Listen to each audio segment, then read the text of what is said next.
ఫిబ్రవరి 14న జరిగే అధిక జన మహాసంకల్ప సభకు లక్షలాదిగా తరలిరండి. స్థలం Bible mission grounds, Nagarjuna university ఎదురుగా, గుంటూరు. Welcome to RTV. నేను మీ గయాజ్ని.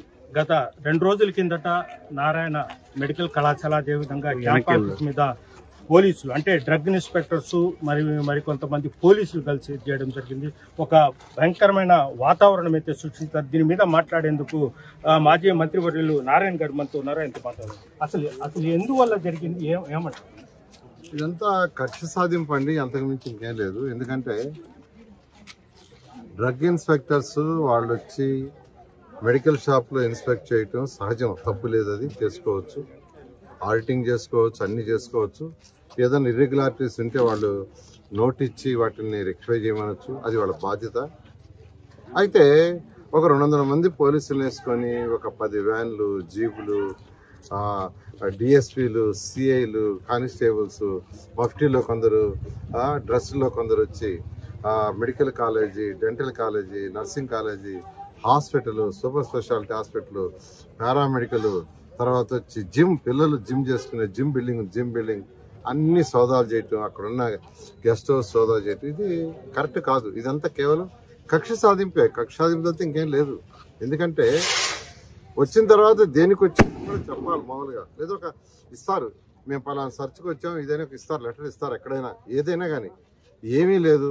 అక్కడ మా అందరూ భయపడిపోయారు, భయభ్రాంతులు అయిపోయిన తర్వాత అడిగితే ఎందుకు వచ్చారంటే ఇక్కడ గంజాయి అమ్ముతున్నారని, అది అమ్ముతున్నారని చెప్పారు. దానికి కూడా అందరూ భయపడిపోయారు. ఎందుకంటే నారాయణ ఇన్స్టిట్యూషన్స్ 44 సంవత్సరాలు, ఇంతవరకు ఎక్కడా చీమంత కూడా అటువంటిది లేదు. ఉంటే ఈరోజు 28 రాష్ట్రాల్లో 6 లక్షల మంది విద్యార్థులు చదవరు, 50,000 మంది ఎంప్లాయీస్, 50,000 కుటుంబాలు డైరెక్ట్గా నెల పిఎఫ్, టీడీఎస్ కడుతూ ఈరోజు ఉద్యోగం చేస్తున్నారు. 50,000 మంది ఇండైరెక్ట్గా ఉండారు, సెక్యూరిటీ గార్డు వాళ్ళందరూ. అలాంటి ఆర్గనైజేషన్లో ఈరోజు వాళ్ళు గంజాయి అమ్ముతున్నారని సెర్చ్ చేయటం నిజంగా తప్పది. వచ్చిన వాళ్ళు నిజంగా పర్పస్ చెప్పచ్చు. అయితే ఫైనల్గా 4 నుంచి 8 దాకా ఇంట్లో చేశారు అక్కడ సోదాలు, 4 నుంచి 10 దాకా హాస్పిటల్ అంతా చేసి. అయితే నేను హైదరాబాద్ నుంచి వస్తూ ఉన్నాను.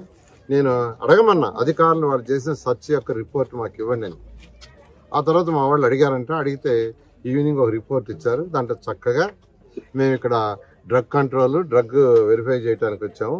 డ్రగ్స్ చేయటంలో, డ్రగ్స్ అంటే మెడికల్ షాపులో మందులు అమ్మటంలో ఇర్రెగ్యులారిటీస్ ఉన్నాయని, ఏదో మందులు తయారు చేసి ఇక్కడ అమ్ముతున్నారని మాకు కంప్లైంట్ వచ్చింది.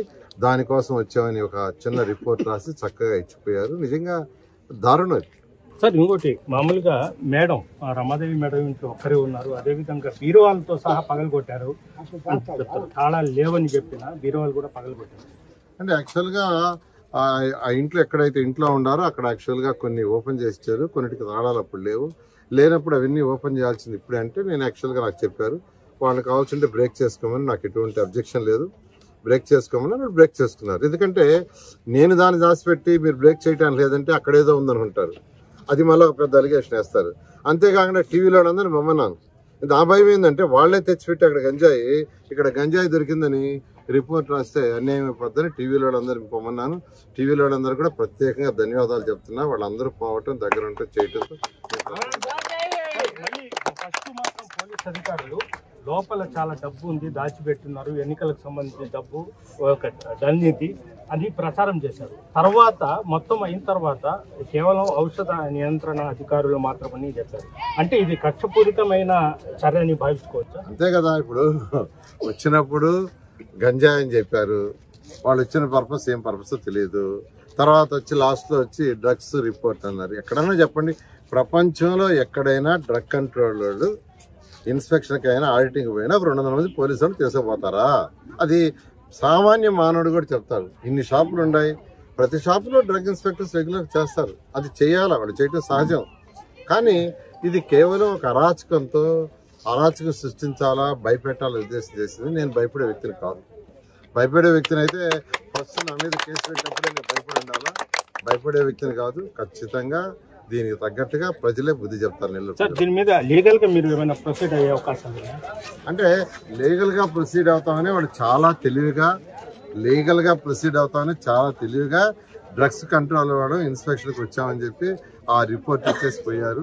ఖచ్చితంగా పర్సూ చేస్తాం లీగల్ వాళ్ళతో ఖచ్చితంగా. ఇది పరిస్థితి. కేవలం కక్షపూరితమైన చర్య ఇది. నా మీద ఒక అక్కసుతో మాత్రమని కూడా నారాయణ గారు చెప్తున్నారు. వీడియో ప్రతితో RTV నెల్లూరు నుంచి.